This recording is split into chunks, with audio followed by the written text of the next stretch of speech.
Hello అండి, welcome to మావి చిగురు స్టోరీస్. ఈరోజు కథ నాకు పెళ్ళాం కావాలి. ఈ కథ రచించిన వారు నిట్టల రాజ్యలక్ష్మి గారు. ఈ కథ మీకు నచ్చితే లైక్ చేయటం మర్చిపోకండి. మీకు ఎలా అనిపించిందో కామెంట్ చేసి చెప్పండి. ఈ ఛానల్ని కొత్తగా చూసేవారు మరిన్ని మంచి కథల కోసం సబ్స్క్రైబ్ చేసి బెల్ ఐకాన్ ఆన్ చేయండి. అప్పుడు ఏ కొత్త వీడియో పెట్టినా మీ దాకా వస్తుంది. ఇక కథ మొదలు పెడదాం. పవిత్ర, కాఫీ ఇస్తావా అని కేకేశాడు శంకర్ వీధిలో అరుగు మీద కుర్చీలో కూర్చొని పేపర్ చదువుకుంటూ. అలాగే అండి అంది వంటింట్లో నుండి పవిత్ర. శంకర్ సాఫ్ట్వేర్ ఇంజనీర్, పవిత్ర కూడా స్కూల్లో టీచర్గా పనిచేస్తుంది. హైదరాబాద్లో ఉంటున్నారు. వారిద్దరికీ వివాహమై 12 ఏళ్ళు. కూతురు భావనకు 10 సంవత్సరాలు, కొడుకు విశ్వాస్కు 6 ఏళ్ళు. ఆ రోజు ఆదివారం అవటం వలన ఇద్దరూ ఇంట్లోనే ఉన్నారు. పొద్దున్నే మార్కెట్కు వెళ్ళి వారానికి కావలసిన కూరలు, పళ్ళు, సరుకులు తెచ్చాడు శంకర్. ఉదయం నుండి వారం రోజులుగా ఉన్న బట్టలన్నీ వాషింగ్ మిషన్లో వేయటం, మళ్ళీ వాటిని ఆరేసుకోవటం, పిల్లలకు తలస్నానాలు చేయించటం, ఇల్లు సర్దుకోవటం, టిఫిన్ చేయటం అయిన తర్వాత మధ్యాహ్నం వంటకు ఉపక్రమించింది పవిత్ర. శంకర్ కాఫీ అడగటంతో కాఫీ పెట్టి భావనని పిలిచి, నాన్నకు కాఫీ ఇచ్చిరా అంది. భావన ఒక్కసారి అమ్మ ముఖంలోకి చూసి ఏదో ఆలోచిస్తూ కాఫీ తీసుకువెళ్ళి వీధిలో ఉన్న తండ్రికిచ్చింది. మధ్యాహ్న భోజనాలు అయిన తర్వాత మళ్ళీ వారానికి కావలసిన టిఫిన్కు, వంటలకు అన్నీ తయారు చేసుకుని వంటిల్లు సర్దుకుని హాల్లోకి వచ్చింది పవిత్ర. టీవీలో శంకర్ పిల్లలు చూస్తున్న సినిమా చూస్తూ అక్కడే సోఫాలో నడుం వాల్చింది.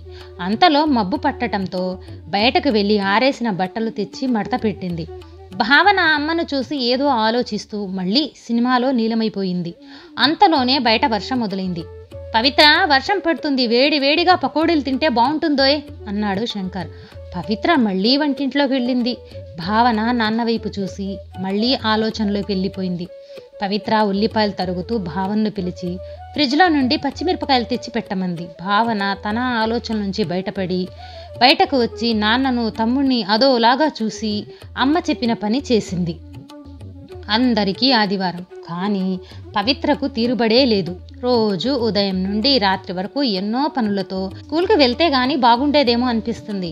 అమ్మను రోజంతా గమనిస్తున్న భావన మెదడులో ఎన్నో ఆలోచనలు. తెల్లవారింది. భావన లేచి వంటింట్లోకి వచ్చింది. పవిత్ర అప్పటికే స్నానం చేసి టిఫిను, వంట పూర్తి చేసి అందరికీ క్యారేజీలు సర్దుతుంది. నాన్న పేపర్ చదువుతూ టీవీ ముందు సోఫాలో కూర్చున్నాడు. భావన్ను చూసిన పవిత్ర, త్వరగా రెడీ అయ్యి రా అమ్మ, టిఫిన్ చేద్దు గాని, తమ్ముణ్ణి కూడా రెడీ అవ్వమని చెప్పు అంది. అలాగే అమ్మ అంటూ స్నానానికి వెళ్ళింది ఏదో ఆలోచిస్తూ. భావన స్కూల్ నుండి తిరిగి వస్తూ దారిలో స్నేహితురాలు గౌరీ ఇంటికి వెళ్ళింది. ఆ రోజు గౌరీ స్కూల్కు రాలేదు. భావన, గౌరీ ఇద్దరూ 4 ఏళ్ల నుండి ఒకే స్కూల్లో కలిసి చదువుతున్నారు. గౌరీది చాలా పేద కుటుంబం. వాళ్ళ నాన్న కూలి పని చేసి వచ్చిన డబ్బులతో తాగి వస్తూ ఉంటాడు. గౌరీ వాళ్ళ అమ్మ అవన్నీ భరిస్తూ తన జీతం, పనిచేసే ఇళ్లలో వాళ్ళు ఇచ్చిన మిగిలిన ఆహార పదార్థాల్లో కుటుంబాన్ని నడుపుతోంది. వంట చేస్తున్న గౌరీ భావన్ను చూసి, రా భావన కూర్చో అంటూ అక్కడే ఉన్న స్టూల్ని దగ్గరకు జరిపింది. ఈరోజు స్కూల్కు రాలేదేం గౌరీ అడిగింది భావన. మా అమ్మకు ఒంట్లో బాగోలేదు భావన, రాత్రి నుండి జ్వరం, అందుకే ఇంట్లో ఉండి వంట చేస్తున్నాను అని చెప్పింది గౌరీ. మీ అమ్మను డాక్టర్కు చూపించారా అడిగింది భావన. మా నాన్న అమ్మనే డబ్బులు అడిగాడు, తన దగ్గర లేవని చెప్పింది. ఒంట్లో బాగోలేదని కూడా చూడకుండా కొట్టి వెళ్ళిపోయాడు. అలాగే పనికి వెళ్ళి అక్కడ మా అమ్మగారిని అడిగి టాబ్లెట్ తెచ్చుకుని వేసుకుంది అని దిగులుగా చెప్పింది గౌరీ. నాన్న ఎప్పుడు అమ్మని డబ్బులు అడుగుతాడు, ఇవ్వకపోతే వెతికి అమ్మ దాచిన డబ్బులు పట్టుకుపోతాడు. అమ్మే తను పని చేసి ఆ డబ్బుతోనే ఇల్లు గడుపుతుంది అంటూ బోరున ఏడ్చింది గౌరీ. భావన చిన్న మనసులో ఏదో కలత. స్కూల్కు వేసవి సెలవులు ఇచ్చారు. భావన మావయ్య రవి వచ్చి భావన్ను, విశ్వాసును వాళ్ళ ఊరు తీసుకువెళ్ళాడు. పవిత్ర తల్లిదండ్రులు సత్యానందం, సావిత్రమ్మ విజయవాడ దగ్గర పల్లెటూరులో ఉంటున్నారు.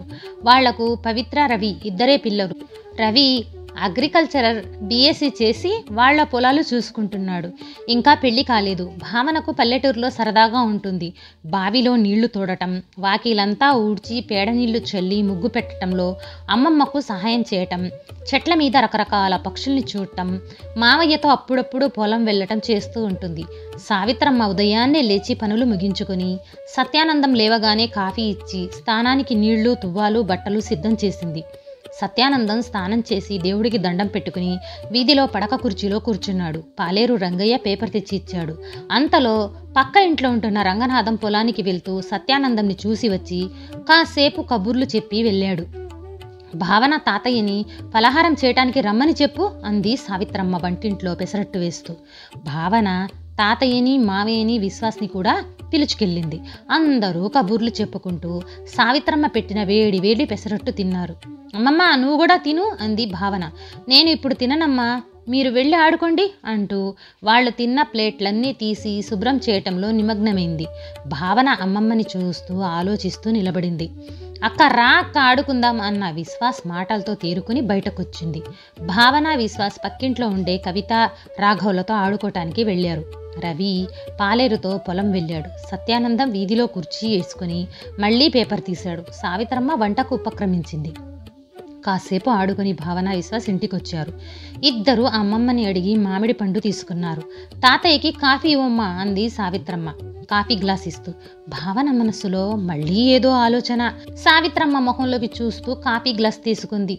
వీధిలో సత్యానందం పొట్ట మీద పేపర్ పెట్టుకుని కుర్చీలోనే నిద్రపోతున్నాడు.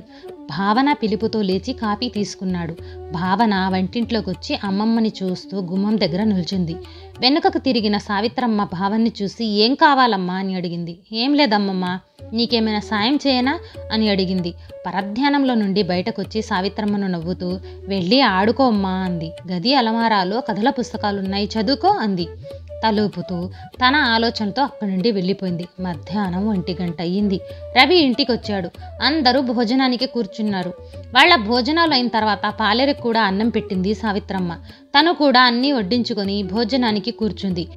భావన వచ్చి అమ్మమ్మతో కబూర్లు చెబుతూ అక్కడే కూర్చుంది. భోజనం చేసి అన్నీ సర్దుకుని వంటిల్లు శుభ్రం చేసుకుని సావిట్లో కూర్చుంది సావిత్రమ్మ. విశ్వాస్ మావయ్యతోటి అష్టాచమ్మ ఆడుతున్నాడు. సత్యానందం పక్కన మంచం మీద నిద్రపోతున్నాడు. సావిత్రమ్మ కూడా గుమ్మం మీద తలగడ వేసుకుని నడుము వాల్చింది.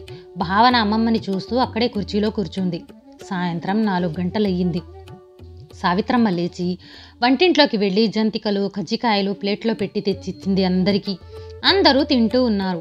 సావిత్రమ్మ వంటింట్లోకి వెళ్ళి టీ పెట్టి తెచ్చింది. సత్యానందంకి రవికి ఇచ్చింది. భావన అమ్మమ్మ చేసే పనులను చూస్తూ తన ప్లేట్లోని జంతికలు తింటుంది. సంధ్యవేళ పాలేరు ఆవులను తోలుకునొచ్చాడు. పాలు తాగటానికి వదిలిన లేగదూడలు చెంగున గంతులు వేస్తూ భావన విశ్వాస్ వాటితో ఆడుకుంటున్నారు. భావన విశ్వాస్ ఇద్దరు స్నానాలు చేయండి అన్న అమ్మమ్మ మాటలతో లోపలికి వచ్చారు. విశ్వాస్ స్థానానికి వెళ్ళాడు. సావిట్లో కుర్చీలో కూర్చొని టీవీలో సినిమా చూస్తున్న సత్యానందం భావన మంచినీళ్లు తెచ్చిపెట్టమ్మా అని అడగటంతో భావన వంటింట్లోకి వెళ్ళింది.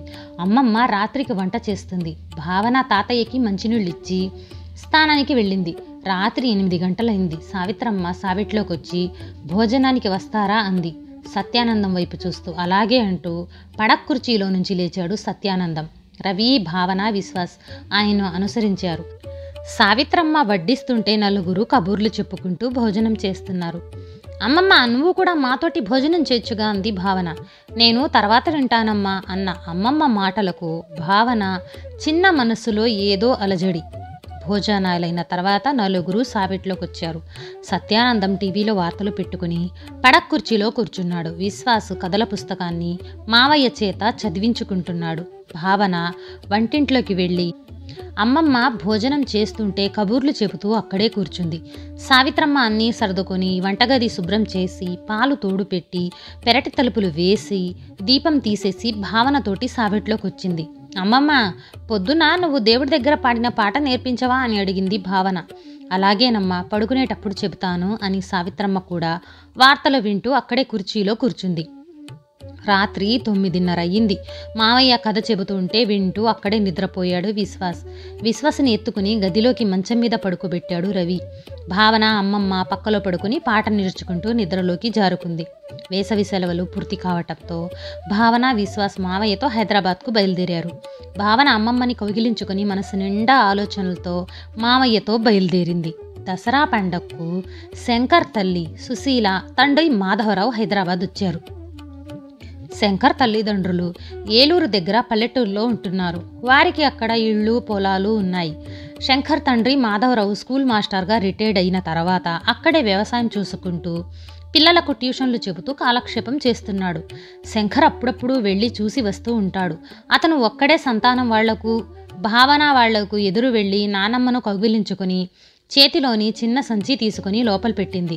పవిత్ర వచ్చి అత్తామామలను పలకరించి వంటింట్లోకి వెళ్ళి కాఫీ తెచ్చి శంకర్కు, అత్తగారికి, మామగారికి ఇచ్చింది.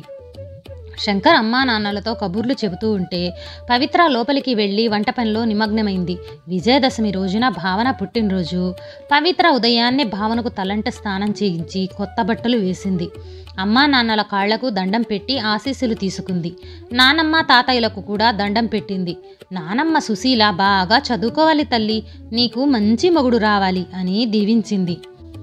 వెంటనే భావన, నానమ్మ నాకు మంచి పెళ్ళం కావాలి, మొగుడొద్దు అంది. అదేంటమ్మా భావన, ఆడవాళ్ళని పెళ్లి చేసుకోకూడదు అంది సుశీల. నానమ్మ నాకు పెళ్ళామే కావాలి, పెళ్ళాం అయితే చక్కగా అన్నీ చేసి పెడుతుంది, నేను హాయిగా కుర్చీలో కూర్చొని పేపర్ చదువుకోవచ్చు, టీవీ చూడొచ్చు, నాకు ఇష్టమైన పని చేసుకోవచ్చు. అమ్మని చూడు, ఇంట్లో మాకు అన్నీ చేసి పెడుతుంది, స్కూల్కి వెళ్తుంది, మళ్ళీ ఇంటికి వచ్చి మళ్ళీ మా కోసం అన్నీ చేస్తుంది. నేను, నాన్న, తమ్ముడు మాకిష్టమైన పనులు చేసుకుంటాం. నా స్నేహితురాలు గౌరీ, వాళ్ళమ్మ కూడా అంతే, వాళ్ళ నాన్న తాగి తిరుగుతున్నా పనిచేసి గౌరీని వాళ్ళ తమ్ముడిని చదివిస్తుంది. వేసవి సెలవులకు అమ్మమ్మ వాళ్ళ ఊరెళ్ళానా, అక్కడ కూడా అమ్మమ్మే అందరికీ కావలసినవన్నీ చేస్తుంది. మాతో గడపటానికి కూడా టైం ఉండదు. నువ్వు కూడా అంతే కదా నానమ్మ, నాకు మొగుడు వస్తే నేను కూడా గడపటానికి టైం ఉండదు. నువ్వు కూడా అంతే కదా నానమ్మ, నాకు మొగుడు వస్తే నేను కూడా ఇలాగే చెయ్యాలి మీలాగా. అందుకే పెళ్ళాన్ని చేసుకుంటే నేనేమీ చేయక్కర్లా, అందుకే నాకు మొగుడొద్దు, పెళ్ళామే కావాలి నానమ్మ అంటూ తన మనసులోని ఆలోచనలన్నీ బయటపెట్టింది భావన. శంకర్కు ఆ రోజంతా ఏమీ తోచలేదు. రాత్రి పడుకున్నాడే కానీ ఆలోచనంతా భావన మాటల గురించే. భావన ఎందుకు ఇలా ఆలోచిస్తుంది? దీనికి కారణం నా ప్రవర్తేనా? పవిత్ర కూడా ఉద్యోగం చేస్తున్నా ఇంటి పని పట్టించుకోకుండా, పవిత్ర కష్టం తెలుసుకోకుండా మగరాయుడు అన్న మాటని సార్థకం చేసుకున్నానా? ఎంతసేపు నా అవసరాలు తీర్చుకోవటం తప్ప పవిత్ర రోజంతా ఎలా గడుపుతున్నదని గమనించనే లేదు. తనకిష్టమైన పనులు చేసుకోవటానికి తనకే కొంత సమయం కావాలని ఎప్పుడూ ఆలోచించలేదు. ఎప్పుడూ తన ఇష్టాలేమిటో తెలుసుకోలేదు. పవిత్ర కూడా ఎప్పుడూ అనలేదు. నాకు కానీ విశ్వాస్కు కానీ ఎప్పుడూ ఏ పని చెప్పలేదు. బహుశా తను పెరిగిన వాతావరణం కూడా అలాంటిదే కదా. అటువంటి ఆలోచనే స్వలింగ వివాహాలకు ప్రోత్సహిస్తున్నాయా? ఈ మధ్య పెరుగుతున్న విడాకుల కేసులు కూడా ఇదే కారణమా? భావనకు సర్ది చెప్పాలి. తనలోని ఈ ఆలోచనని మార్చాలి. ఎలా? అవును, ముందు నేను మారాలి. నా చిన్నప్పుడు అమ్మ ఉద్యోగానికి వెళ్ళేది కాదు. నేను ఒక్కడే అవటంతో ఉద్యోగం చేయటానికి వీలు కాలేదు. కానీ పవిత్ర కూడా ఉద్యోగానికి వెళుతుంది. అయినా ఇంటి బాధ్యత అంతా తనకే వదిలేశాను. పవిత్రని ప్రేమగా చూసుకోవాలి, తనకి కొంత విశ్రాంతి ఇవ్వాలి, ఇంటి పనిలో సహాయం చేయాలి. విశ్వాస్ని కూడా తన పని తను చేసుకునేటట్లు ఇంటి పనుల్లోనూ సహాయం చేసేటట్లు తయారు చేయాలి. లేకపోతే పెద్దయ్యాక తనలాగే తయారవుతాడు. భావనను, విశ్వాస్ను సమానంగా చూడాలి. అందరం కలిసిమెలిసి ఇంట్లో పనులన్నీ చేసుకోవాలి. భావన ఆలోచన సరికాదు అని చెప్పాలి. మారుతున్న కాలమాన పరిస్థితులకు అనుగుణంగా అందరూ మారాలి. ఈ ఆలోచనతో శంకర్ మనసు తేలికపడింది. తెల్లవారుతుండగా నిద్రలోకి జారుకున్నాడు. ఈ కథ నచ్చితే లైక్, షేర్ చేసి తప్పకుండా సబ్స్క్రైబ్ చేయండి.